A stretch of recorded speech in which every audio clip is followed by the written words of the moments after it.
Morning folks, Simon here. How are we doing? Well, this is the start of a very special diary entry. Actually, this is going to be a longer one than usual. I'm off to the Thai-Burmese border town of Mae Sot. I'm actually taking a bus ride now. It's just leaving Bangkok terminal. I'm heading up to meet with some NGOs up there to find out how I can use my new skills as a migration agent to help some of the refugees and displaced people in the area apply to come and live in Australia and New Zealand.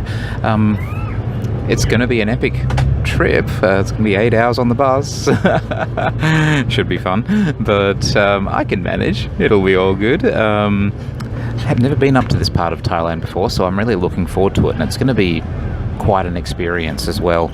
It's had a 2 hours sleep last night because I had an exam, and then got up early this morning. 'Tis all good. Okay, we're rolling out. This is the Mochit bus station in Bangkok, and buses here go all over Thailand and into Cambodia as well, and Malaysia, I believe. All right, well, I will check in with you folks a little bit later on as the trip rolls on. This should be an interesting one. Cheers, folks. Morning, folks. Simon here. How you doing? Well, after an epic, turned out to be 9-hour bus ride yesterday, I am here in Mae Sot on the border of Thailand and Burma, or Myanmar, however you wish to refer to it. Yeah, you can see, still a bit tired. Definitely slept in this morning. It's been a very big couple of days. But I'm here at this is a new little hotel that I'm staying in. That's it. That's all you see. Cute little place, lovely people too. It's $15 a night, can't beat that. So what's happening right now? I'm just waiting on the owner of the hotel, who has been nice enough to help me go into town and rent a motorbike. I'm going to cruise around and going to meet some people from some NGOs and see how we can best be of assistance at Global Village with trying to get people out of some of these border camps and over to Australia and New Zealand. Just having a bit of a look around the street here. There's okay. The sky is looking a bit ominous there, but I'm sure it'll be fine. Yeah, you can never really know though. So I shall check in with you a little bit later on. We'll see what's going on. Cheers. Hey folks, well, a quick little update for you. As you can see, I've got my my Chips helmet on. I've managed to rent a motorbike with the help of the lovely guy from the place I'm staying. I'm heading out to the UNHCR office here in Mae Sot right now to have a bit of a chat with them and see how we might be useful at Global Village, see if there's anyone that we can help. I'm looking for a place to stop and just do this little update, but gee, this is kind of lucked out with this one. It's really beautiful here. It's a really, really lovely countryside. I'm yet to totally get my bearings, so I'm not too sure where the border is. I could be heading towards it. I could be heading away from it. We will find out. It's really something, isn't it? It's a really lovely and I've noticed that there's a really interesting and nice mix of people here. There's local Thais, there's ethnic Burmese, there's Indian folks, there's Chinese, there's a lot of Muslim folks too. I've passed a couple of big mosques and stuff, and yeah, it's really quite multicultural. Haven't seen too many phalangs. Well, that's the Thai term for white people in general. It's not a racist term, but it can be a bit annoying sometimes. Phalang. Nah, it's okay. But it actually means guava, I think. But yeah, work that one out. But yeah, okay, all right. So we will check in a little bit later when after I've gone and seen the UN folks. I'm not going to do the whole a current affair style ambush, walk into the office with a camera. No, that's not happening. We're here to do things the right way. See you soon, folks. Bye. Hi folks, well I'm here outside the UNHCR office at Maison. It was, took a little while to find it, mainly because, well, I did drive straight past it on the motorbike, and I'm not going to blame the GPS, it was all me. Anyway, these guys have advised me to go and look for some specific NGOs that might need some assistance. They've given me a website that I'm going to go check out, and I found the address of another place. So I'm going to go have a bit of a look and see what we can find. As you can see, yep, sun's coming out. That rain didn't eventuate. It's a bit warm here, but I'll be fine. All right, onwards we go. Talk to you in a bit. Hey folks, well, that weather has put a real dampener on things, unfortunately. It's started to blow up a bit of a, well, not nowhere near a gale, but yeah, there's wind. And as you can see, it's raining a bit, which is a pity because I've actually got the addresses of a couple of NGOs that I wanted to go and talk to and see what we can do for them. But yeah, I think it's probably time to go hide inside for a little while. It's okay, I've got time. You don't have to do it all in one day. I've got more than one day. So yeah, back at the resort. We'll go duck inside now. Morning folks, well it's a gloomy morning up here on the Thai-Burma border. It's raining a bit. Yesterday was a bit of a bust unfortunately because when it started raining it pretty much didn't stop. So I was essentially stuck in the hotel for the rest of the day. Not too many public transport options up here to get around. I think there's about 5 or 6 taxis in town and they mostly stay at the bus station picking people up from there. But today's mission, should the weather choose to accept it, I'm going to head out to the Thai-Burma Friendship Bridge, which is on the border out there, and we're going to try and meet some people out there and have a bit of a chat to them and hear some of their stories. You can see the mountains in the distance behind me over there. It's kind of reminds me a little bit of northern India, some of these mountains. Well, I mean, obviously they're nowhere near as high, but it just kind of does, you do get that feeling up here a little bit. Pushing on, seeing what we can do up here. By we, I mean me, because I've had it alone. Gee, wouldn't want to have that exhaust pipe. But, all right folks, breakfast is done. This was the breakfast at my little hotel. So I'll get out and about and we shall see you soon. Cheers. Hey folks, well, we got a break in the weather. Finally, it took a few hours. It was raining fairly hard for quite a while, but as you can see, I'm back on the bike, and as the sign right here says, just 1 kilometre away from the Friendship Bridge crossing, which is the border of Thailand and Burma, or Myanmar, whichever you prefer. The bridge is officially called the Thai-Myanmar Friendship Bridge, I think, so we'll go with that for this occasion. Kind of big highway, and you can see there's a few trucks lined up down here. There's a temporary border pass authorization station just back there where they can get temporary passes to cross to and from into Myanmar and back. It's fun riding the scooter along here, but we'll make it. All right, I shall see you again soon, folks. Almost there. Well, folks, here we are. Made it to the border.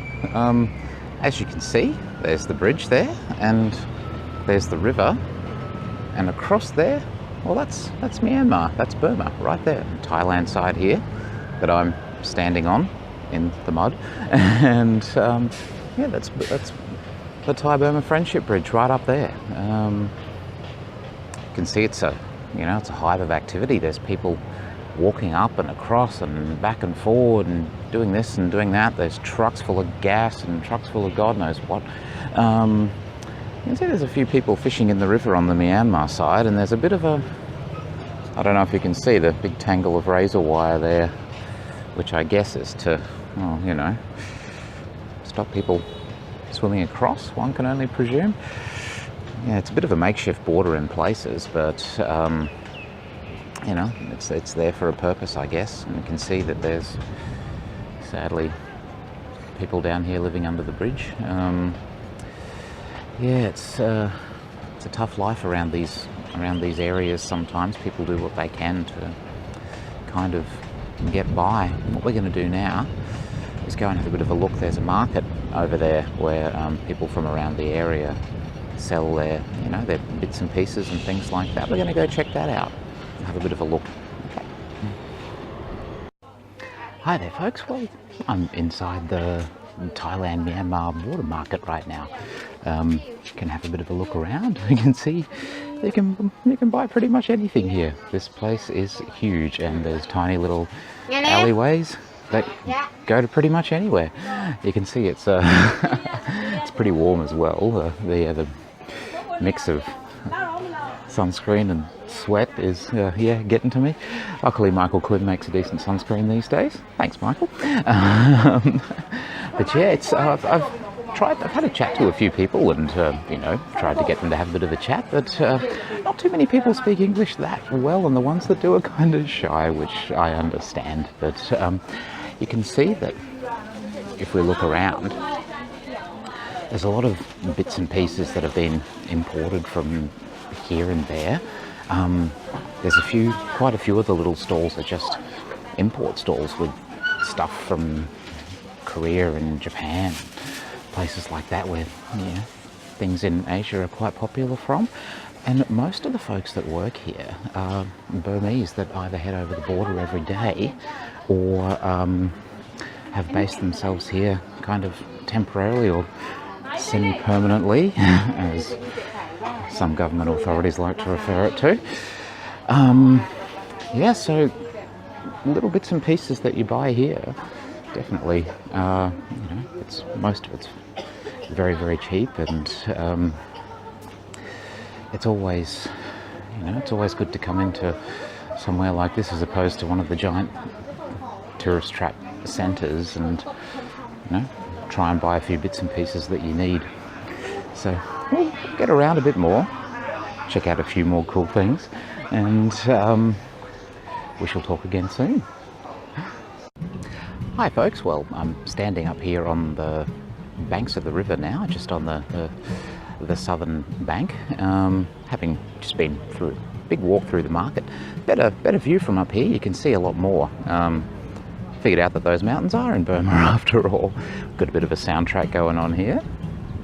So, young fella down there getting into it with the guitar. But you can also see, unfortunately, that there are a lot of displaced people living along here, and I have spent some time in the market having a chat to some people who, for understandable reasons, didn't really want to go on camera, but have mentioned to me that a lot of the difficulties that they do face living here from, their hope to return to Myanmar,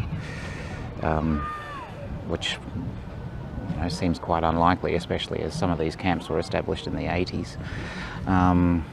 The Thai authorities have been very, very helpful, but also they want the situation resolved too. It's a complex web, and this is where we're hoping to fit in.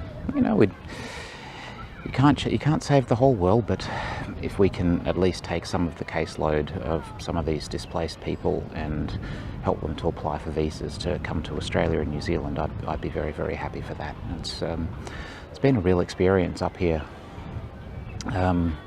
meeting these folks and learning more about what they've been through and their lives. But these are beautiful surroundings, they really are. But then you angle back here and it's slightly less beautiful, shall we say. Hopefully we can really get some things into action soon and start to work with some people to help these people out. I'll talk to you in a bit. Hey folks, well, I'm back on the bike, back on the road now. The border is behind me, headed back to Maysot, just 5 k's away in the distance. There's rain coming.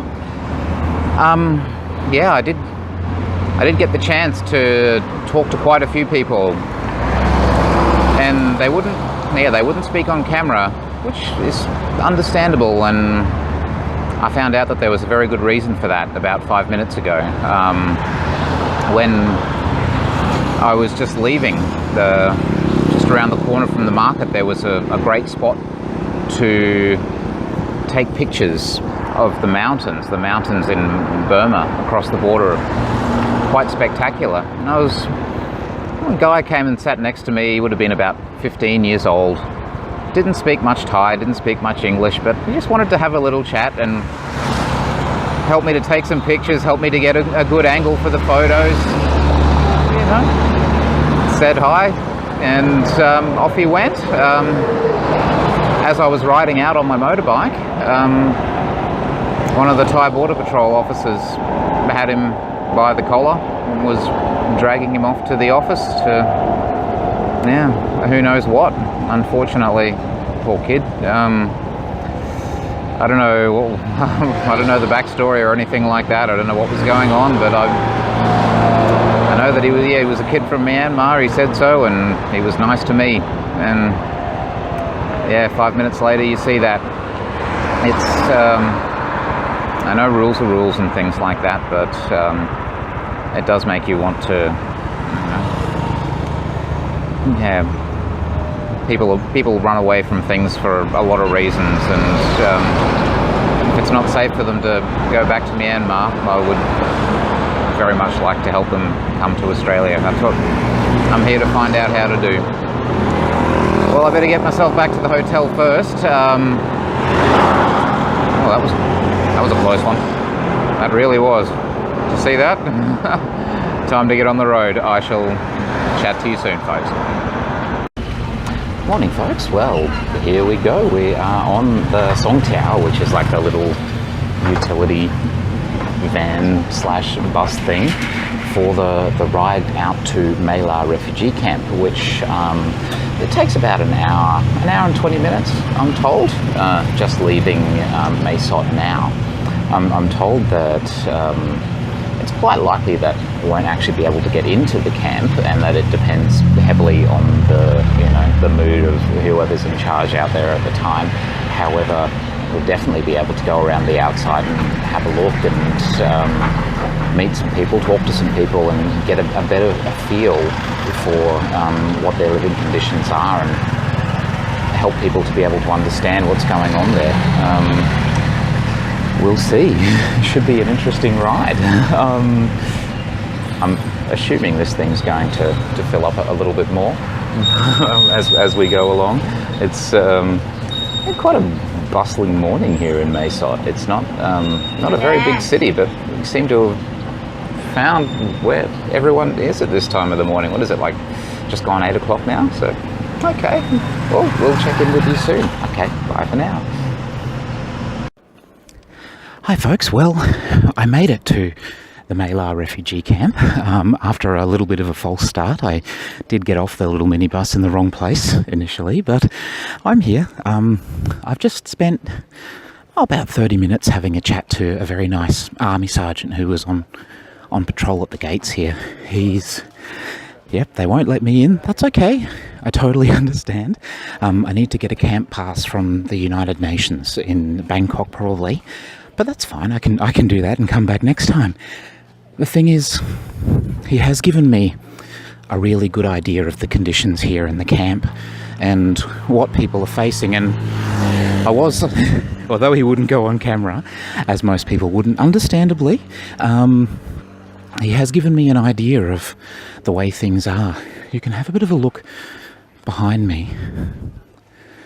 All these shelters, even though that some of them have been here since the early 90s, they're all temporary shelters. They're not allowed to use permanent building materials in these shelters because the camp is supposed to be temporary, even though it's been here since the early 90s. They're slowly trying to relocate these people. Some of them can go back to Myanmar. Unfortunately, for some of them it's just not possible. Now, from my conversation with the army sergeant, he's told me that there's over 30,000 people that live here. I've seen a few of them coming and going. They have chickens, some of them have cows. There's a little shop where I bought some water. But as you can see, these are very temporary conditions. He's told me, and a few of the Burmese folks around the gate told me as well. I explained to them that I'm a migration agent from Australia that would like to help people come and relocate to Australia and New Zealand if they're eligible for refugee visas.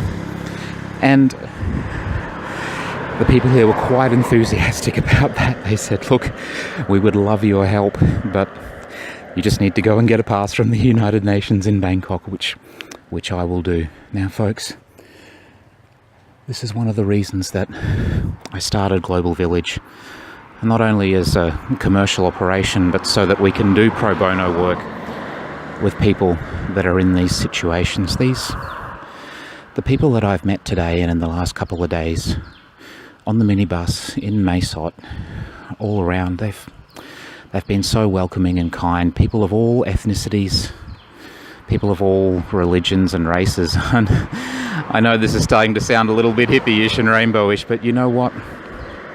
When you see this for yourself, it's quite moving. And yeah, there are people here that do need help, and I've learnt that I will be able to help them.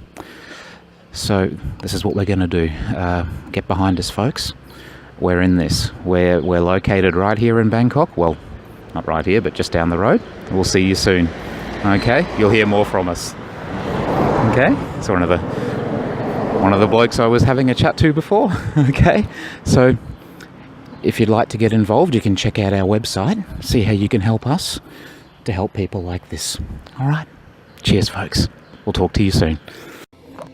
All right, so I'm just here on the side of the road waiting for the Songtiao, the minibus, to come to take me back to Mae Sot.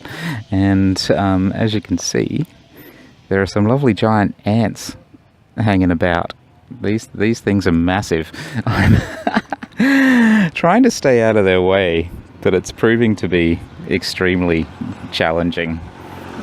They are big, and there's a lot of them. So yeah, they like to kind of... Oh, there's a St Andrew's cross spider.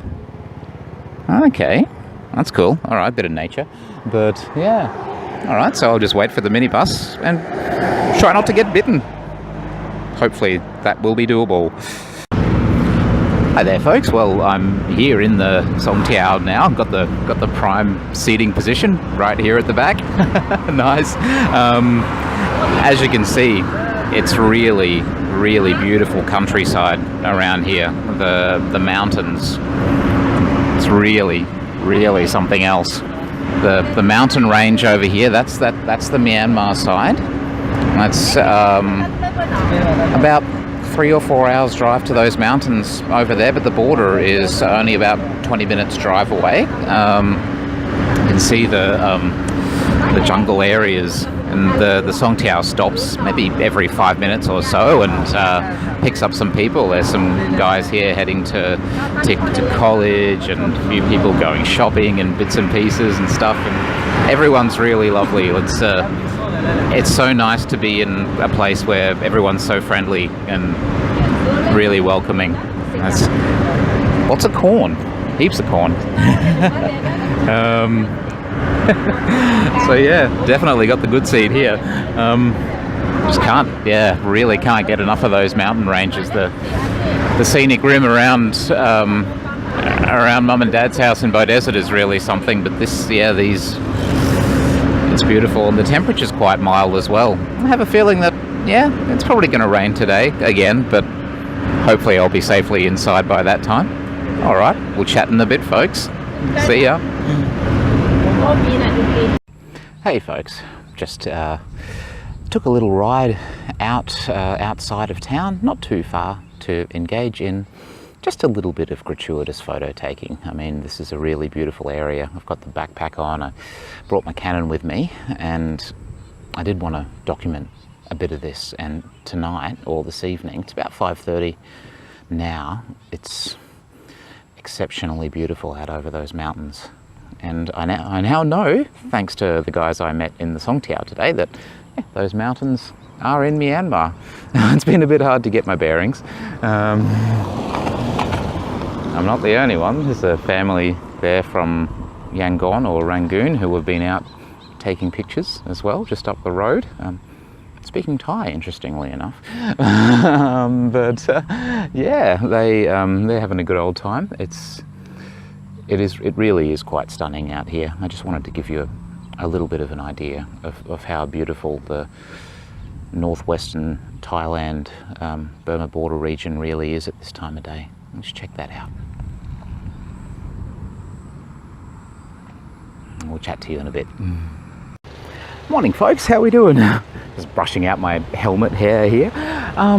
Okay, so this is going to be interesting. I've just realized that this place that I'm about to go to is here. I'm walking down, this is the Thailand side of the Moe River. Hope I'm pronouncing that right. God, such a terrorist. Hope I'm pronouncing that right. But over there on the other side, past those cool looking rapids, this is the Myanmar side. And there's a couple of casinos and duty-free shops over there, which apparently you can get to without actually using a passport. You just grab one of these little boats. So that's pretty good. don't need to get a visa or anything, and I'll duck across. It'll be interesting actually, because I can remember my last visit to Myanmar, which was quite brief, but into a relatively similar place in the south, and I actually did meet some very interesting people over there. And as you know, it has been a bit of a challenge to get someone to actually have a chat on camera about the experiences of the Burmese people and the refugees up here, which is totally understandable, because I mean, they don't want trouble with the government or anything. But it would be nice if, you know, if we can get someone to tell their story, or the story of people they know, other than, you know, it's always more powerful when it's not just me, you know, rehashing secondhand stories. I mean, people have been very willing to chat to me, but it'd be nice to get someone to talk to you too. All right, the boat has arrived. Time to get on, folks. We'll see how we go. Well, folks, here I am on the Myanmar side.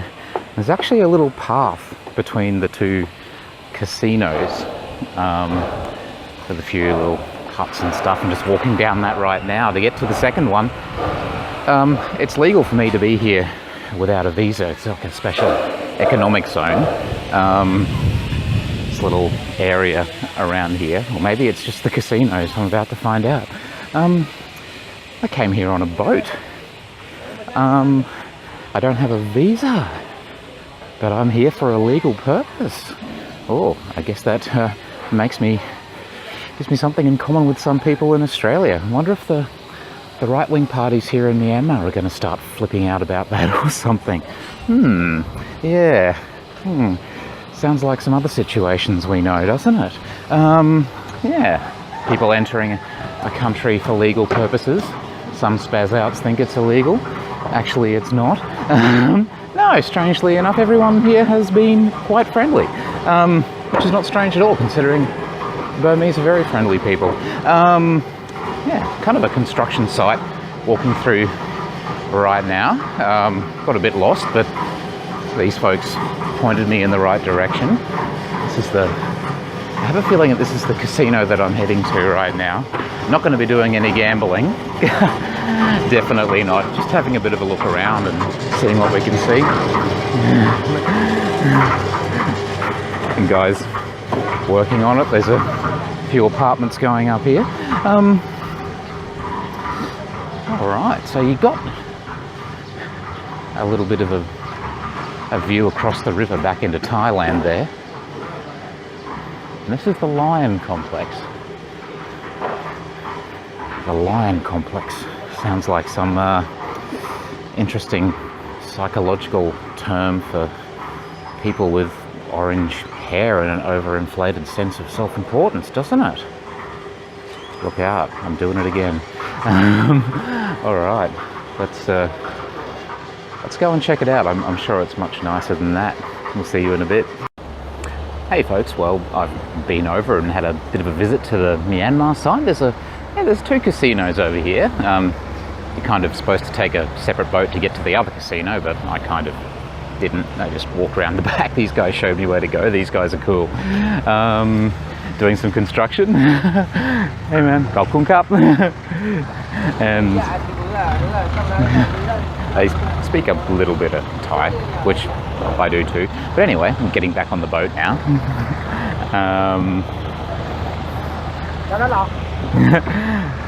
A lot of folks getting off. Here we go.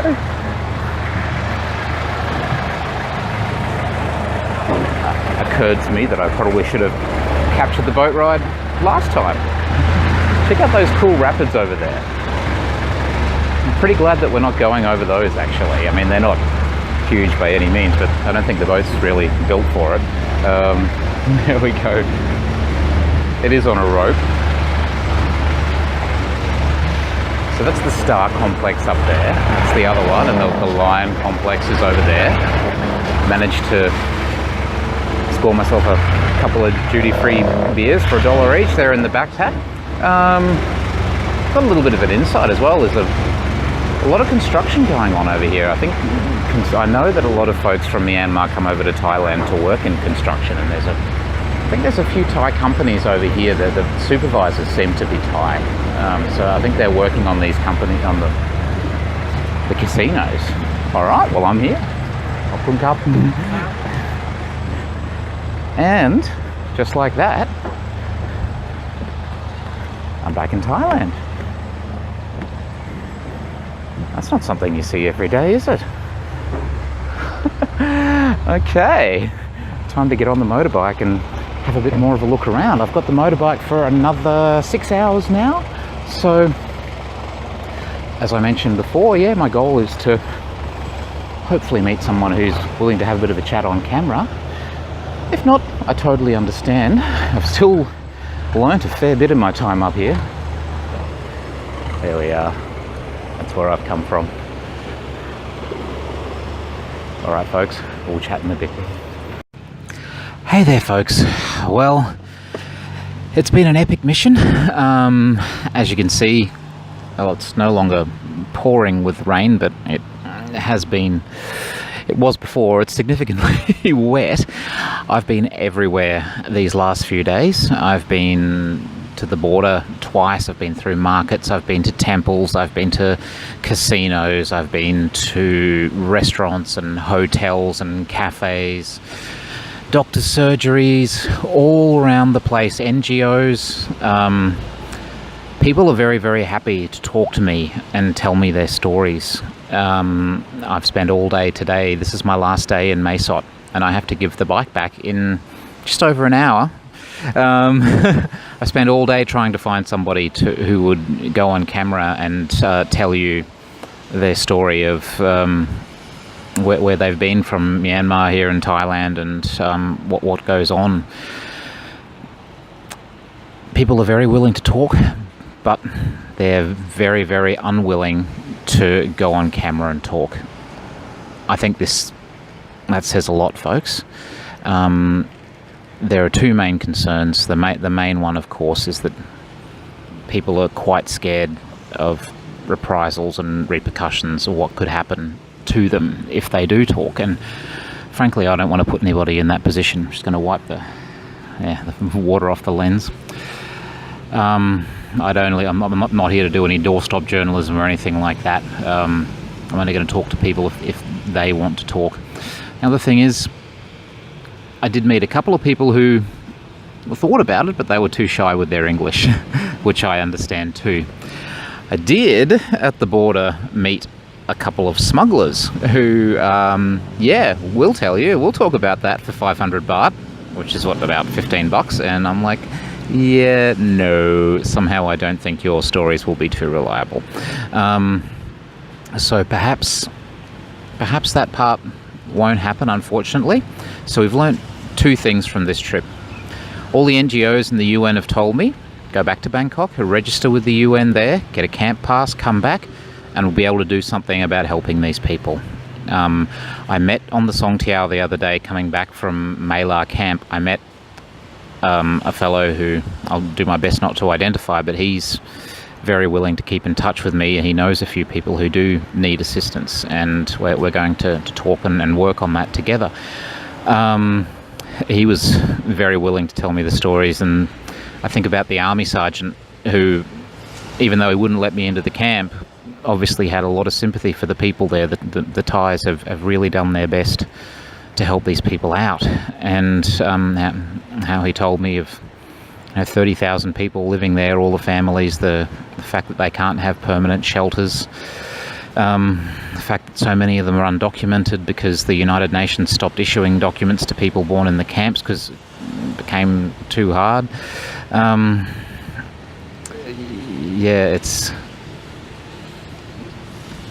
It's quite moving, and I will be back here. I'll be back here to do what I can to help these people out. And if you'd like to learn more about what we do and how I'm going to do it, jump on our website. If you'd like to learn more about how you can help us, jump on our website too. I'm going to write a story about this with some of my pictures that I've taken during the trip. You can check that out as well. All right, folks, I don't know how long this microphone's going to stand up to the rain, so I'm going to sign off for now. I do have another hour with the motorbike, and the bus doesn't leave till 9 p.m, so it's not over yet, but I think it almost is. All right, talk soon, folks. Bye. Hey, folks. Well, as you can see, I am absolutely and totally saturated from this rain, but I'm back here at the Honda dealership now. It's time to take the little red motorbike back. I've had a great time and a very informative time riding around Mae-Sot and the area on it. So I thought before I left it behind, I'd share with you a few of Simon's tips for riding a motorbike in countryside in Thailand. Number one, you can turn left at red lights. So yeah, do that as long as there's nothing else coming. If you're not turning left, stay in the center lane. That's important. People don't like it when they block your way, or when you block their way. Number three, don't go over 40 k's an hour, or maybe that's just me. Number four, get a raincoat. Seriously, you know, this is why. Number five, always wear your helmet. The cops are always on the lookout for people who aren't, and it's it's a great source of income for them, let's just say. So yeah, it's been an experience. It really has. But I've been really, 160 baht a day, and I think all the places I've been, I think it's used like 4 or 5 litres of petrol. So pretty good. All right. Well, so if you're ever in Mae-Sot and you need a motorbike, come and see these guys for sure. All right. I'll go hand it back. Hi, folks. Well, things got interesting. I did actually manage to almost secure an interview with a lady from Myanmar who lives here on a permanent basis, who has friends in the camp and knows of their difficulties that they've experienced. We teed up a time. Was supposed to happen at 7 p.m. and unfortunately, at the last minute, even though she wasn't actually going to be on camera, I was just going to ask the questions and hand the microphone to her. She wouldn't have been identifiable. Yeah, she pulled out at the last minute. That's how sensitive this really is, folks. This is how concerned people are about the things that are going on. Might give you an idea of the gravity of the situation. I'm now racing to get back to the hotel in time to get a bus. So things are going to get interesting in that department as well. I shall see you soon. Cheers. Hi folks. Well, I'm back here in the hustle and bustle and noise of Bangkok City. As you can see, 500 or 600 k's from Mae-Sot. It's been a few weeks since my trip now, and I've had some time to reflect. I'm just putting the final touches on the video right now that I made while I was up there, and it's been an interesting times down here in the meantime, but thinking about all the people I met up there, all the stories I heard, and the way things turned out, how I went up full of determination to, you know, meet some NGOs and try and get things done, to the fact that, yeah, you know, people, you know, most of the NGOs weren't, you know, too keen to meet with people. They referred me back to Bangkok all the time, back to the UNHCR office down here. That's okay, yeah. People are naturally suspicious, I guess.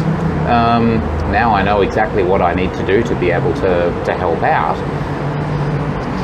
To the stories I heard and the things that I saw, I mean, even though I wasn't able to get somebody to go on camera, I had people around the camps, around the border regions and in Mae Sot town telling me about their own personal experiences and those of friends and family members, ranging from people who had been tortured to people that had been chased across the border and had to swim across the border by armed mobs,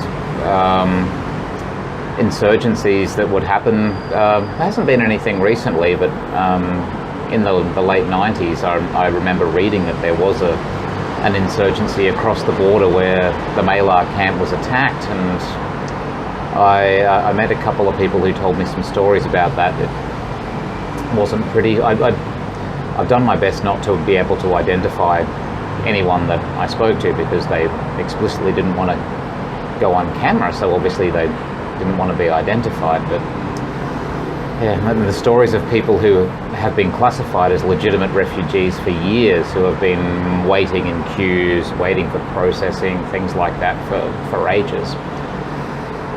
So it's made me all the more determined to be able to help these people out.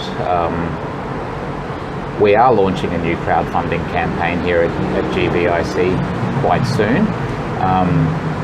You'll be able to see how you can assist us to help people like that. We're based here in Bangkok. We've had a few difficulties with the start of our business thanks to unfortunately being ripped off by a consultant that was supposed to help us previously, who ran off and took thousands of dollars of our money. We, however, will fight on, and you do get inspired by hearing the stories of survival of people who have been through a hell of a lot more. That's the main skyline of Bangkok in the background. Having just reviewed the Mae Sot footage, I do realise that, yeah, you can't always see things in the background in this camera as well as I'd hope you could, but yeah, okay, that's it there. I shall sign off for now. Thanks for following the journey, folks. There are a couple of great organisations that do help people up in Mae Sot as well. I'll put some information about them in, and I am finishing off a feature article with some photos that I took while I was up there, some of the stills, so you might like to check that out as well. Alright folks, thanks for following along. Shall talk to you soon. Onwards and upwards. Bye for now.